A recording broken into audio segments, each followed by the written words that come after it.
Hello everyone. आज हम R S Agarwal की एक्सरसाइज 14 क्लास 7th के मैथ को डिस्कस करेंगे।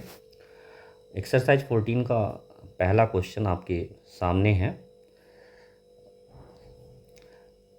इन द गिवन फिगर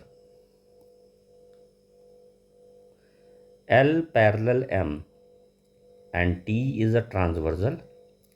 तो कहा यह जा रहा है कि इन द गिवन फिगर मतलब जो दिया गया फिगर है उसमें एल और एम पैरेलल हैं और टी एक ट्रांसवर्सल लाइन है। तो पहले गिवन फिगर में आते हैं हम लोग। ये आपके सामने फिगर है। तो एल और एम ये दोनों लाइन पैरेलल है और ये जो तीसरी लाइन है ये ट्रांसवर्सल है। कहने का मतलब ये लाइन और ये लाइन पैरेलल लाइन है और ये ट्रांसवर्सल है। क्लियर? फर्स्ट लाइन का मीनिंग यही हुआ। इन द गिवन फिगर दिए गए फिगर में एल और एम पैरेलल हैं और टी ट्रांसवर्सल है। फिर कह रहा है अब जब एल और एम पैरेलल हैं और टी ट्रांसवर्सल है दैट मीन्स कि इस और इस लाइन को ये कट कर रही है। क्लियर? तो कितने एंगल का फॉर्मेशन हो रहा है? 8 एंगल का फॉर्मेशन हो रहा है। 1 2 3 4 5 6 7 और 8। यही तो हो रहा है ना। 8 एंगल का फॉर्मेशन हो रहा है। क्लियर ना? आपके सामने दिख रहा है एकदम क्लियर सा। एल एम पैरेलल लाइन एक दूसरे के और टी ट्रांसवर्सल लाइन और 8 एंगल का फॉर्मेशन हो रहा है। कह रहा है कि इफ एंगल 5 इज 70 मतलब ये वाला एंगल इसको बोल रहा है कि ये जो होता है 70 डिग्री है। Find the measure of each of the angle 1 3 4 and 8। तो कहने का मतलब इस क्वेश्चन के अंदर आपको बताया जा रहा है कि एक लाइन एल है और एक एम है और ये दोनों एक दूसरे के पैरेलल हैं और एक तीसरी लाइन जो कट करती है इन दोनों को टी ट्रांसवर्सल लाइन। तो कह रहा है कि इसके अंदर सॉरी जो 8 एंगल बन रहे हैं उसमें जो ये फिफ्थ नंबर का एंगल है ये वो 70 है। तो आपको 1 3 4 और 8 एंगल बताने हैं। क्लियर ना? तो चलिए हम लोग इसके सलूशन की तरफ चलते हैं। ठीक है।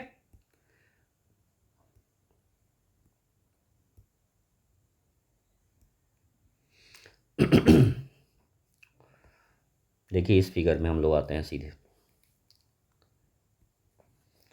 एंगल 5 70 है, 70 डिग्री।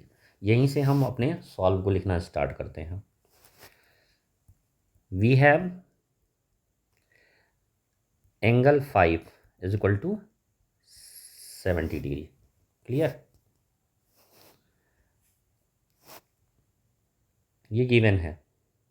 एंगल 5 ये वाला और एंगल 8 अगर हम इसको ईड कर दें एंगल 5 और एंगल 8 को तो वो हो जाएगा 180।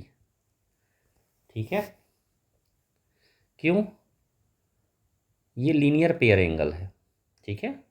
ये कौन सा एंगल है? लीनियर पेयर या स्ट्रेट एंगल भी बोलते हैं, है ना। ये देखो दोनों मिला देंगे तो ये 180 हो जाएगा। अब एंगल 5 तो हमें पता ही है, हमें एंगल 8 को फाइंड आउट करना है। तो एंगल 8 कितना होगा? 180 डिग्री में से एंगल 5 को सब्ट्रैक्ट करेंगे।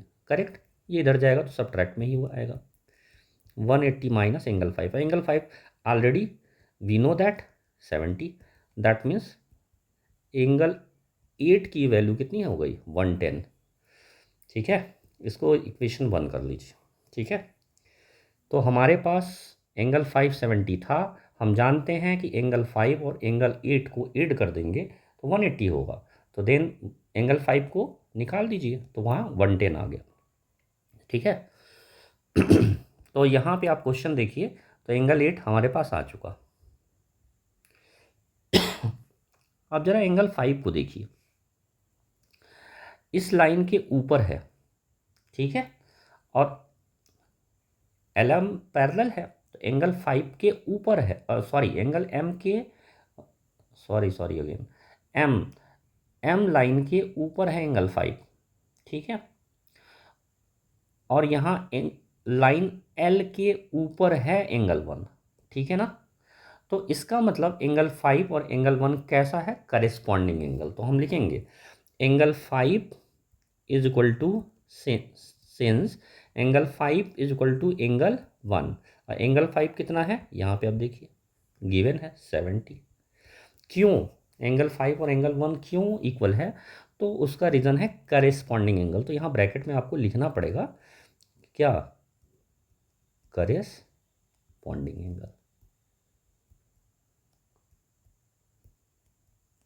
अब जिसको ये नहीं पता हो रहा है कि करेस्पॉन्डिंग एंगल किसे कहते हैं, तो वो पार्ट 1 जो वीडियो हमने डाला है इसका, इसके पहले वाला, उसको जाके देखिए, आपको अच्छे से समझाया है कि करेस्पॉन्डिंग एंगल क्या होता है, एक्सटीरियर एंगल क्या होता है, इंटीरियर एंगल क्या होता है, अल्टरनेट इंटीरियर एंगल, ये सब कुछ बता रखा है, तो उसे आप देख लीजिए।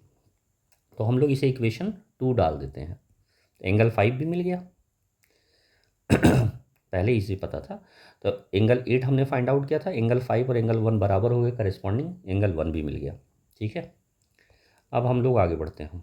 अब देखिए जब एंगल आपके पास 1 आ गया, ठीक है, एंगल 1 आ गया, तो एंगल 1 के सामने एंगल 3 है, तो हम लिखेंगे फिर से angle 1 is equal to angle 3। क्यों, और ये भी 70, क्योंकि एंगल 1 70 है तो एंगल 3 भी 70। क्यों, वर्टिकल अपोजिट एंगल बोलते हैं, VOA शॉर्टकट में। इसे इक्वेशन 3 डाल दीजिए, वर्टिकल अपोजिट एंगल। यहाँ पे देखो, ये देखो एंगल 1 है और ये है एंगल 3, इसके सामने एकदम है, तो वर्टिकल अपोजिट एंगल, ठीक है।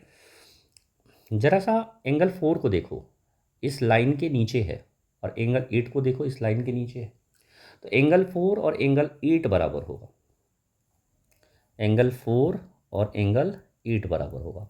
अब एंगल 4 जो होता है कितना है नहीं पता ना, लेकिन एंगल 8 तो पता है, ये देखिए निकाल लिया हम लोगों ने पहले 110।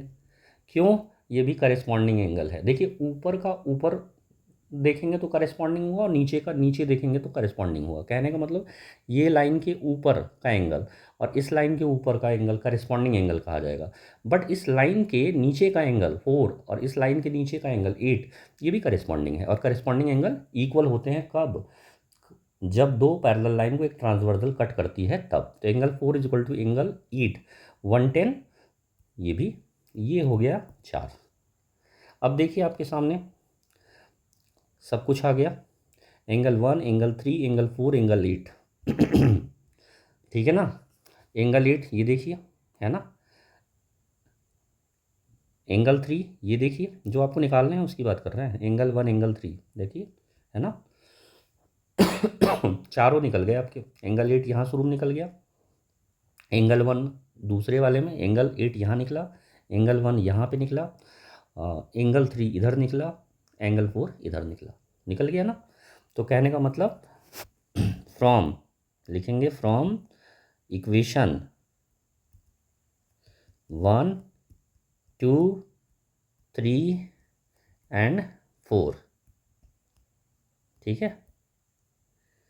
वी गेट, क्या गेट किया आपने, आपने गेट किया, ठीक है ना, एंगल 1 बराबर, ठीक है, सारे लिखते हैं एंगल, ठीक है ना, जितने भी एंगल आपको फाइंड आउट करने थे, ये एंगल 1, 3, 4, 8। तो angle 1 is equal to, angle 2 is equal to, angle 3 is equal to, और एंगल 4 इज इक्वल टू। तो एंगल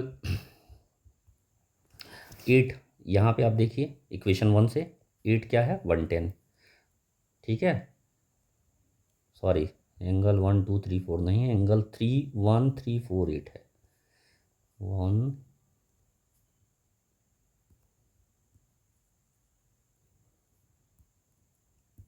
3, 4 और 8, इन्हीं की वैल्यू निकालनी थी हमको।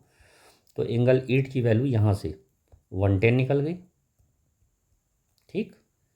दूसरी इक्वेशन देखिए, आपने एंगल 1 फाइंड आउट कर लिया 70, ये देख पा रहे होंगे आप। एंगल 3, इक्वेशन 3 में आप आइए तो देखिए ये एंगल 3, ये भी 70, और 4 में देखिए एंगल 4 आप गेट किए हैं 110, ठीक है। तो आई थिंक जो होता है आपको आंसर समझ में आ गया होगा। ओके, अब नेक्स्ट वीडियो जो होता है हमें अगले क्वेश्चन को डिस्कस करेंगे। अभी वीडियो जो होता है छोटी बनाई जा रही है, जैसा आपका रिस्पांस होगा उसी के रिस्पेक्ट में हम वीडियो को बड़ी बनाएंगे। ये 10 मिनट की वीडियो हो चुकी है।